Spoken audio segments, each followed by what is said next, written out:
So I think the background is, if you're looking at disease, Antika, we always talk about prevention is better than cure. So if you prevent something, then it's actually better than trying to cure something, and it's actually cheaper. So if you're looking at disease prevention, there are three levels of prevention strategies. So we have the primary prevention strategies, and then we also have the secondary prevention strategies, and then we also have tertiary prevention strategies. So these are the three types. These are the three types of prevention strategies. So the three types of prevention strategies that we have. So when we are looking at primary, we are saying we want to avoid the development of a disease. So an example of primary prevention is supposing you tell someone to like wear a helmet.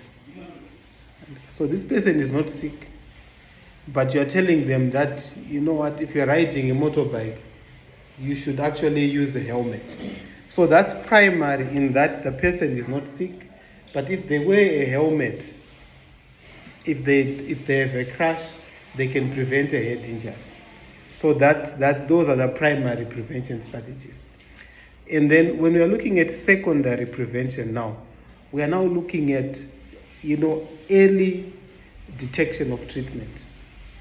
So this is what we say: if someone comes, we measure the blood pressure, we measure the blood sugar, and then we can actually detect early. This blood pressure is about to go up, or this blood sugar it's pre-diabetic. So these are the secondary prevention strategies. So these are looking at just early detection, and you want to prevent progression. So, and then we look at tertiary. So now tertiary, this is where someone is already diagnosed of something. So we already know that someone has got diabetes or hypertension. They are already on treatment for that. But then we want to actually prevent complications. So there are certain things that we will do for tertiary prevention. So this is just a background of the levels of prevention. So I think before I go forward, maybe I could just ask, this could be interactive. When we are doing that, those checks, those checks that we are doing with the ambulance, where would you classify that? Anyone? When we go to the shopping malls and we are doing blood sugar, hypertension, I mean, how would you place that in terms of, is it primary, secondary, or tertiary? Anyone can answer. I think it's between primary and secondary. Okay. Because we don't know the person. So if we don't know the person, maybe if they are coming, and then we help them on how to prevent a certain disease. When it's secondary, maybe we are then we then go ahead to tell them about how to treat whatever that we will find out. So I think it's between primary and secondary. But you need to choose one. It's definitely between prime, or maybe Julia spoke. So it's between primary and secondary. But let's choose maybe another comment. I think this one is my outreach, which we are doing, will fall on the secondary. Because that's where we do these vitals, blood pressure checks, sugar tests, and the lot. So they are falling on secondary. But again, I want to tend to support Julie, because when we are doing these outreaches, in as much as we will be checking on these blood pressures and the lot, we also give health education which health education falls on primary, because it's like we are telling somebody to use a helmet when they are riding a motorbike. But we may also tell somebody not to take a lot of salt, raw salt, because they may develop blood pressure. So I think the outreach is surely are covering the two sections. I'm not sure about the primary, Mm. but secondary, yes. Mm. Because remember what we're actually doing, we're actually measuring blood pressure.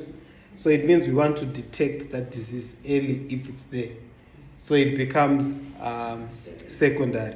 When you do the glucometer, it means you actually want to detect when it's there. Why I'm saying I'm not sure about primary, because I don't know whether when they are doing that, they actually counsel patients on such things. So, so what are the examples of primary prevention can you think of? What, anyone? Washing of hands before Yes. you touch food. Yes. Because, I think from the HR side, even clinical, I think it goes in, wearing PPE. yes, Safe, primary so prevention. Make sure you're safe before you go to do something. Yeah. like that. What else? Exercising. Yes, it's primary prevention. So it's primary prevention, yes. Smoking assessment, maybe alcohol, maybe you find out if you drink and you're trying to counsel them.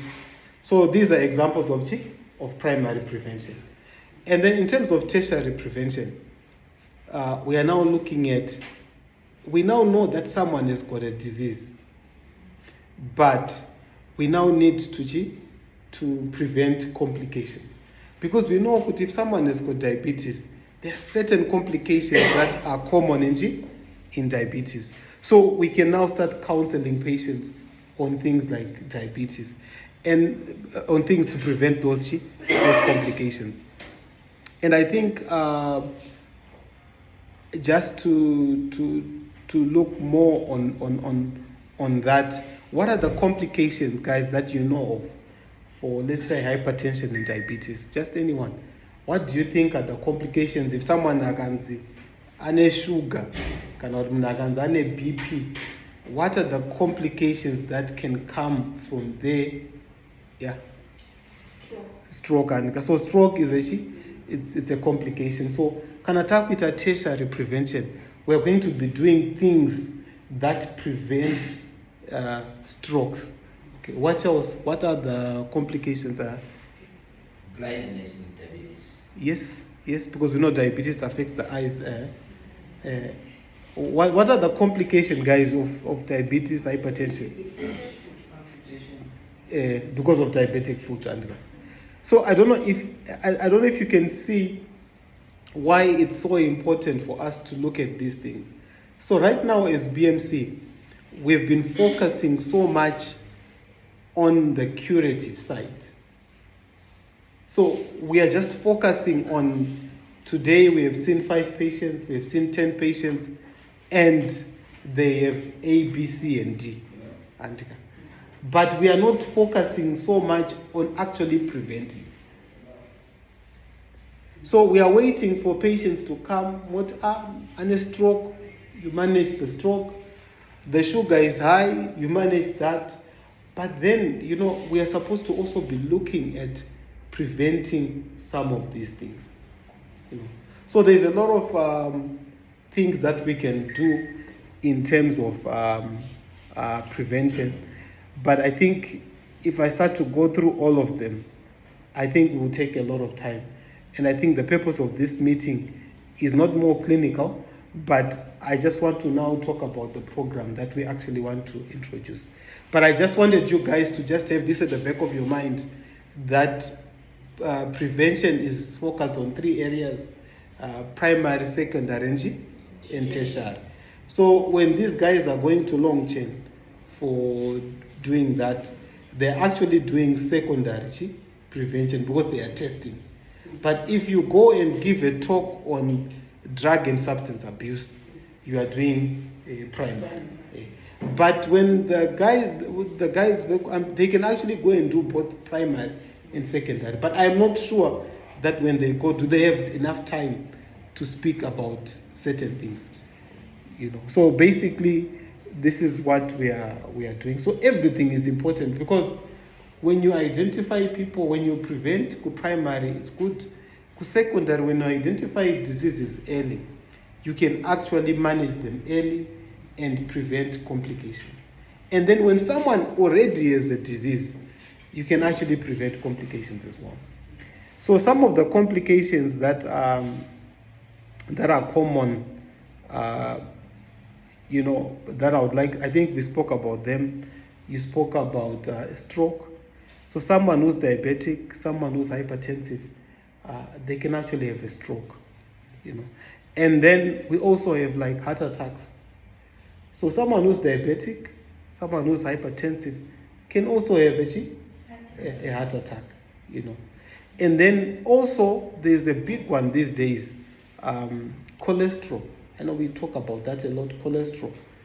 So someone who's got high cholesterol, their chances of getting a heart attack actually are higher, or any form of cardiovascular disease is higher, because the cholesterol is high. So so the idea is, if we've got a patient population, we need to be able to identify these things by doing primary and secondary prevention strategies. So for cholesterol, for instance, if we say, okay, let's do a lipid profile to everyone. Because if someone is already diabetic, you are now preventing a heart attack. So it can be tertiary. But if you do that, let's say we are doing our outreach and we just say, let's do cholesterol for everyone, we can actually, now we're going to identify the patients early. So it can actually be a form of secondary. So it just depends on the policies that we are using. So there are different things, and that's just the rundown I wanted to give. So right now I'm just going to now go on to the actual program that we want to do. I don't know, are there any questions so far? Or it's simple, Andrea? All right. But as an organization, it's quite easy to just be focused on treating disease, but not focused on prevention. Because, as a 24-hour, that's what we are focused on. So now I want to try and move from just focusing on treating, but also focusing on what? On prevention. All right, so we've got a policy here. So I drafted a policy for chronic disease management. So this policy is just telling us how we are supposed to do all this primary, secondary, and tertiary prevention. So basically, the introduction is, we know that chronic diseases are prevalent in the world, and we know that non-communicable diseases, they are killing a lot of people. Your things like your diabetes, hypertension, cancer, hyperlipidemia, all these things, they're actually killing a lot of people. And the good thing about these things is you can actually prevent some of them by doing these simple things. Just by testing blood sugar, you can actually prevent someone having diabetic complications. Just by testing a simple, by that BP machine, you can actually prevent someone from having a stroke. So the good thing about these things is, if we are intentional, we are able to prevent them. So our policy is looking at it in 3 ways.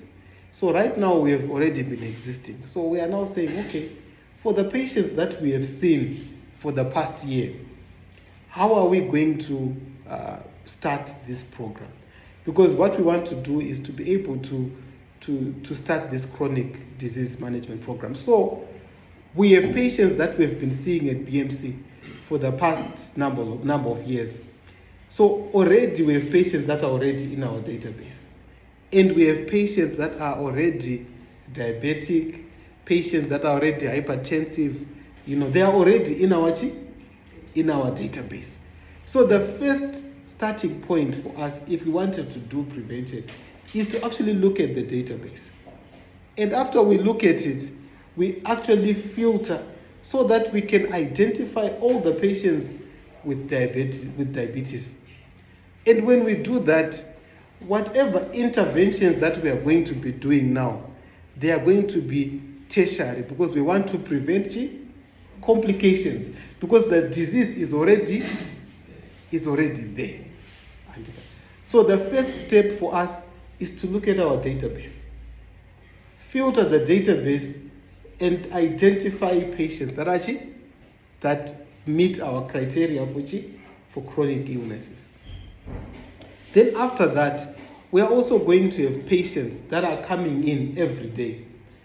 The new patients, these patients that you are going to diagnose, like the person walks in and you test, and then you discover that because of their symptoms that they've got diabetes or hypertension. So this is the second group of patients.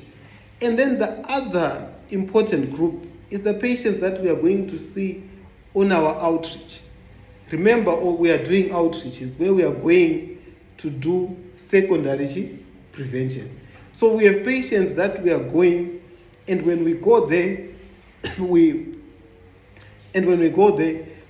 screen them. And after we screen them, we can actually identify that this one has got high blood pressure, this one has got, the sugars are high. And then those patients are also, so these are the three groups of patients that we have: existing, walk-ins, and the outreach patients.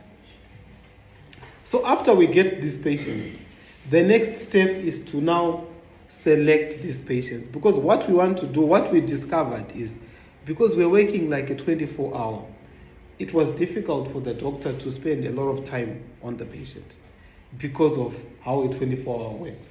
In terms of you have to do 15 minutes, 21, because of the turnaround time. Because a lot of the times patients have got acute illnesses, so they don't want to wait long. So the issue is, doc, don't spend too much time on the patient. But in terms of chronic disease management, you need to spend time with the patient, because you need to explain a lot of things. So there's that aspect of patient selection. So we have our three main groups of patients, and then from there we need to select those patients. And then once we select them, we need to book them. So we want to start an outpatient department.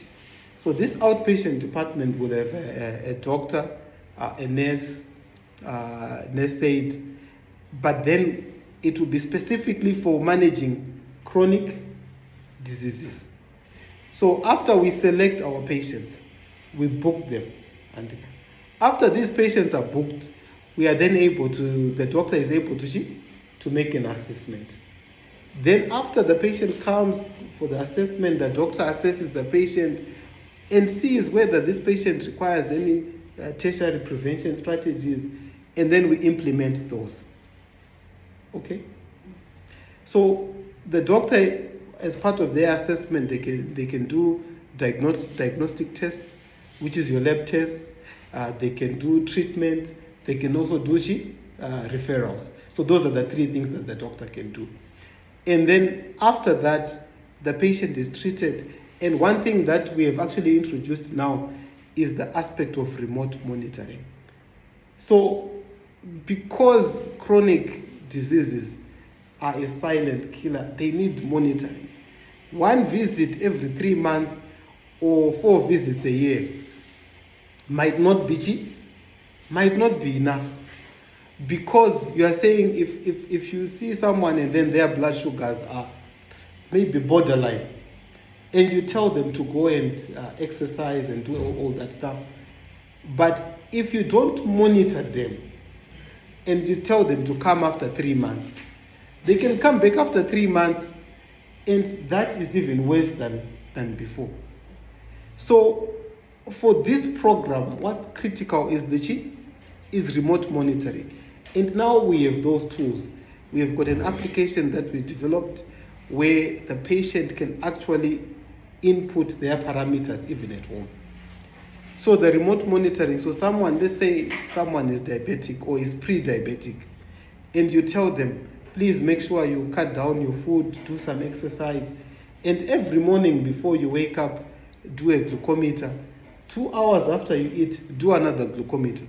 But you tell the patient to update the information in the system, in the app. So what happens is, even before the 3-month review date is coming, we are able to look at the data and say, this patient is on the right track, so this is fine. But if we see this thing is worsening, we can actually call the patient earlier to say, please come back. We have noted that your sugars are not well controlled. Can we do something else? So this is the whole essence, guys, of managing patients. It's not about us waiting for the patient to come when they are serious. We have to prevent the serious complications. So in a nutshell, that's the brief process flow. And after that, so after remote monitoring, we do reviews, and all the information is input into our system, and then we are able to do patient selection again, depending on the results in terms of the system. So that's the loop. And even if we refer a patient to a specialist, for instance, we also need to get feedback from that specialist. If you send someone for an eye examination at Dr. Kaome, for instance, you want to know, doc, when you did the eye examination, what were the findings? Because you want to see how far along the patient is. But all along, we always think that when you refer a patient, it's you are done. But you want to know, okay, doc, per my eye examination, how is it? Then the doctor will tell you, okay, this is what. Then you now know, okay, we now need to manage these sugars better. So also for our referrals, especially for our chronic patients, we need to get that feedback from the specialist. We sent this patient to you. What did you see? Please, may you update us. Okay? And then monthly we do an audit, compliance, just to see if people are in alignment. So, So, based on that, I don't know, are there any questions before I go forward?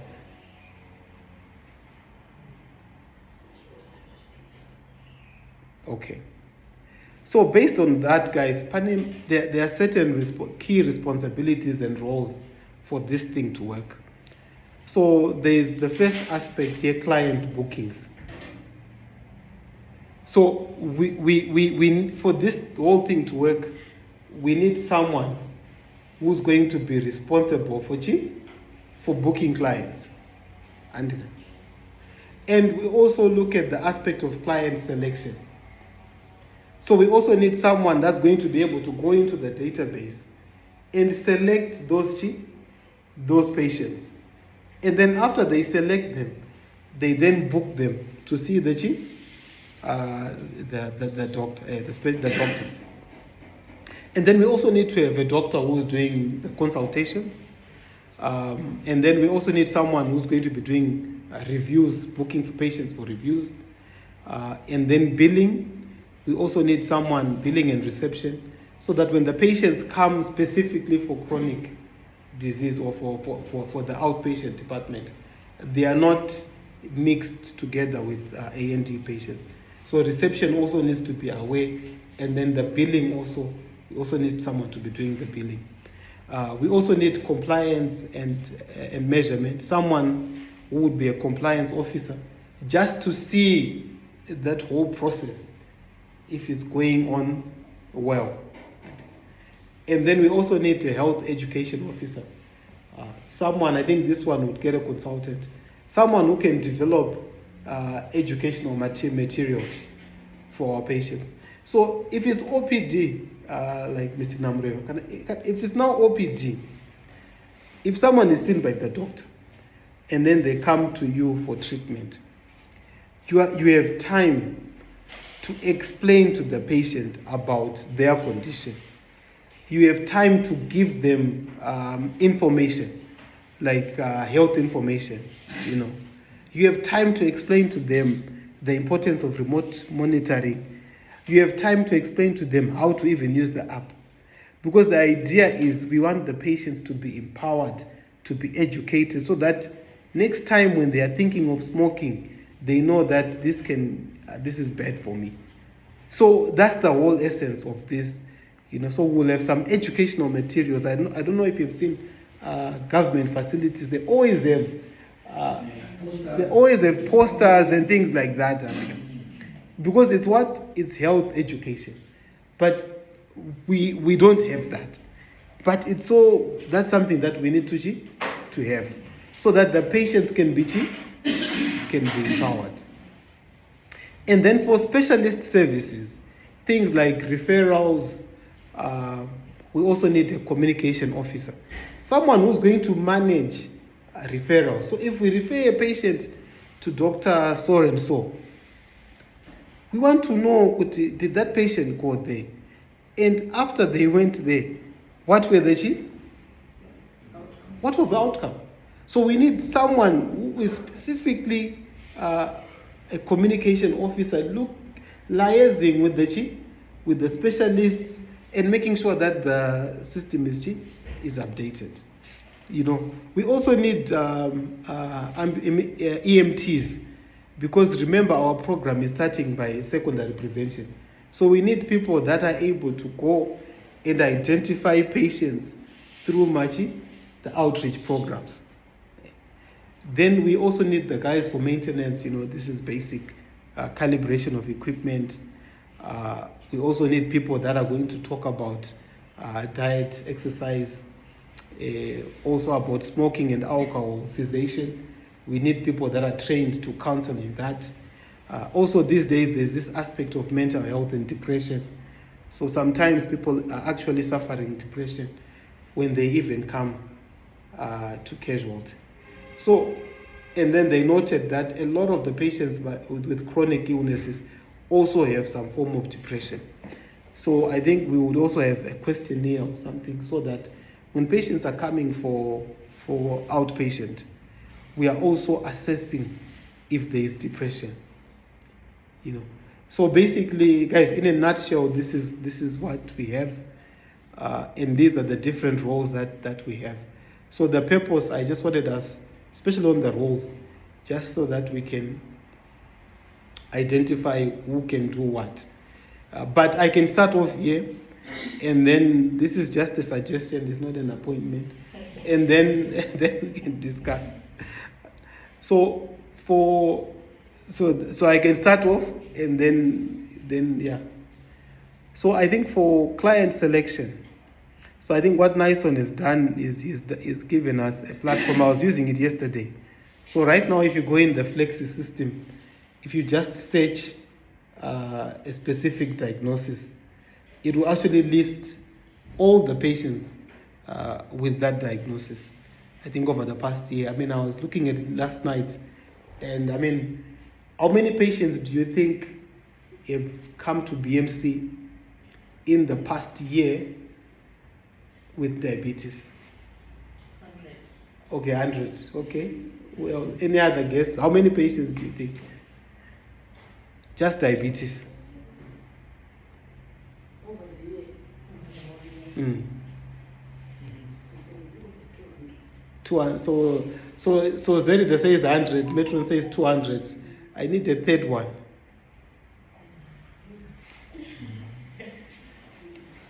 Nice. How many? No, not him. He might know. What's that?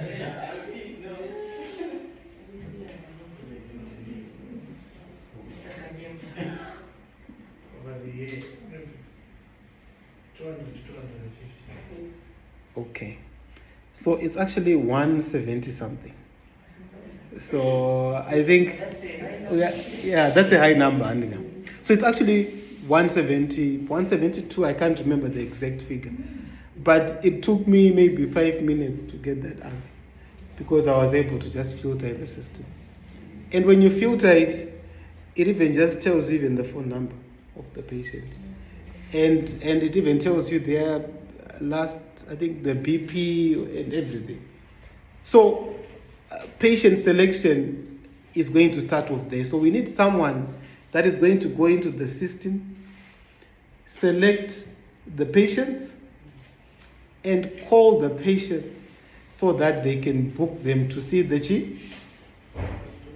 doctor. Yes. So for me, initially, I thought Namurewa could do this. So this is not an appointment. This is just, as I was doing this, I was just thinking we need a specific nurse for this. So this one is not like today so and so is on duty, cannot. No. This is a specific person just managing our outpatient department on the nursing side, because we also want the patients to develop a relationship with the even on the doctor. It's not going to be like nurse kuna doctor ningi. No, it's going to be a specific doctor, Andika. And we're also looking at because we're looking at 170 something patients. So it doesn't have to be done every day. So we can look at a date it is convenient for you and the chief. Kuti, my clinics, what time would we want to have them? Are we doing them once a week or twice a week? We know for diabetes alone, we have 172 patients that we want to see. So we know with booking, we can book maybe 5-10 patients. But we know that you are now managing these patients. So once or twice a week can work. So I was thinking for bookings and selection, someone like Namurewa. And then for consultations and assessments, I was thinking Dr. Zambezi, since he also specialized in diabetes. And then for reviews, for reviews and results, I also think someone like Namurewa, as well as the doctor. Why I'm mentioning reviews and results? A lot of the times, if the doctor orders tests, they go to the lab. When the lab results are back, if it's a chronic patient, Namurewa, you get the results. Mrs. So and so, my results in Abuda. Because we are saying this will be maybe 5-10 patients at most. So it's something that you can manage. My results in Abuda. If there's anything urgent, critical, you're already telling the patient. So it's something that should just be done by a nurse, in my opinion. And then billing and reception, I was thinking, I don't know, this new guy. Yeah, because we need to also then build that. And then these ones are going to be midweek. So there are no clinics during the weekends. So we now know if someone is coming there for chronic on OPD, we are treating them separately so that they are not waiting in the same queue. And then I think also there's aspect here, timetable upload. So I think we said Namurewa is booking. Now the timetable upload, I think it's now putting that electronically into the system. So I think between Prosper and I think here it's actually indicated you to do that, And then, but I think it's something that, because for it to be visible, for someone to be able to be booked, the timetable needs to be uploaded onto the system. So for him to be able to book a patient, you would need to go into the system and tell the system that on such and such a day, Dr. Zambezi is available between this time, and you can see so many patients. So if you don't do that, it means you can't book patients. Yeah. So I'm talking about on the IT side of it, just to create the timetable. Mm. And then in terms of the health education officer, I think we would need to get a consultant for that. Then in terms of IT developer, I think I didn't speak about this, but we also need someone on the IT side. And then I think on that one, I would look at Nison or Tanaka, either one of them, but I treated Nangu Nison. But this is training clients on remote monitoring. So when I'm saying clients, I'm not talking about the patients direct. Train Namrev on it, train him. Anyone who's involved in the chronic disease management should be able to know how the application is working and should be able to explain. It shouldn't be like, no, can you go to IT, they can explain to you. So at any patient contact, you should be able to explain this. So on your part as the IT guys, it's just to train these guys here. These are the clients. Then for specialist services, referrals, communication, I was thinking, Julie, I think especially the specialists, because you've been doing this, especially the international clients. So it's more like if a patient is referred to see a specific specialist, we want to manage that so that that specialist can give us that feedback. Then identification of patients through outreach programs. I think this can happen. I think this is the ambulance guys. I think Eddie or Wilson would be doing this. Equipment calibration, that's maintenance. We know what's her name? Ashley. And then I think for compliance, this one I think Rumbi. For compliance. So I think whatever we are doing, guys, let's come up with some level of documentation. So if you do your client selection, let's say you agree with, okay, every week or at the beginning of the month, I do my client selection. And have a checklist. I've done my client selection. You tick. And the book of Anwakat, I try to book these ones, but whatever it is, have something, these things documented. So that when she's monitoring compliance, she can just check with the first step in our process is to do this. Was it done? Yes. We are supposed to do outreaches every day, whatever it is. Were they done? Yes. And for my new patients, when they are coming in, we tell the doctors, if someone is diabetic, please may you refer them to the outpatient. So you're just checking the patients that have come this, have we done this? So I'm just saying, whatever we are doing, let's document it so that we are able, so that it makes a job easier to monitor the compliance. It's not, guys, this thing is not we want to catch people with no. We want to be accountable to the things that we say we want to do. It's our thing, and this is also part of our GCA accreditation. So if we say to them, this is our chronic management program, if they come and audit us, we don't want them to say, guys, you're not even doing it. So it's our program. We need to make sure that we hold ourselves accountable. Kanatakati, we are going to do this. Let us do that. And so it's not a witch hunt. Let me put it that way.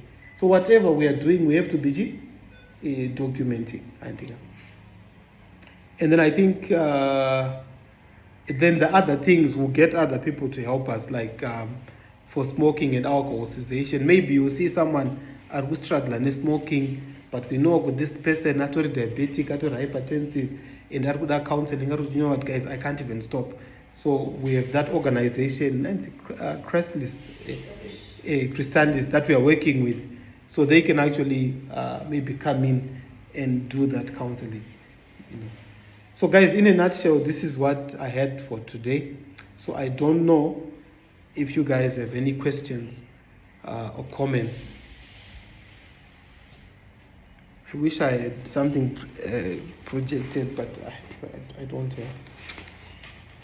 Any comments, questions?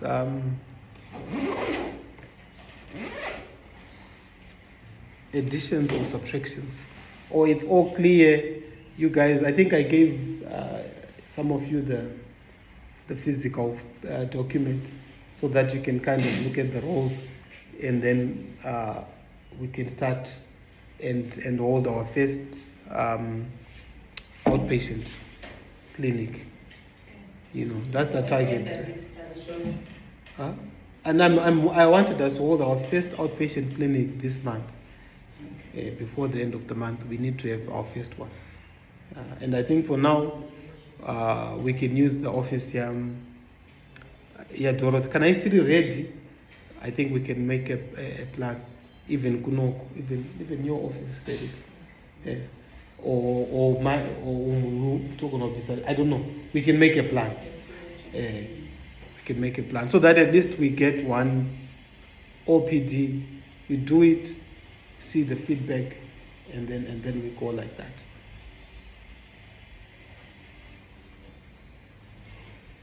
So maybe we need a date when we can start this. When we have the date in mind, it gives us Yeah. to make sure that happens. So you guys can tell me. You know, I can say let's start it tomorrow. Set the target yourselves because you know how you are going to do it. Because for example,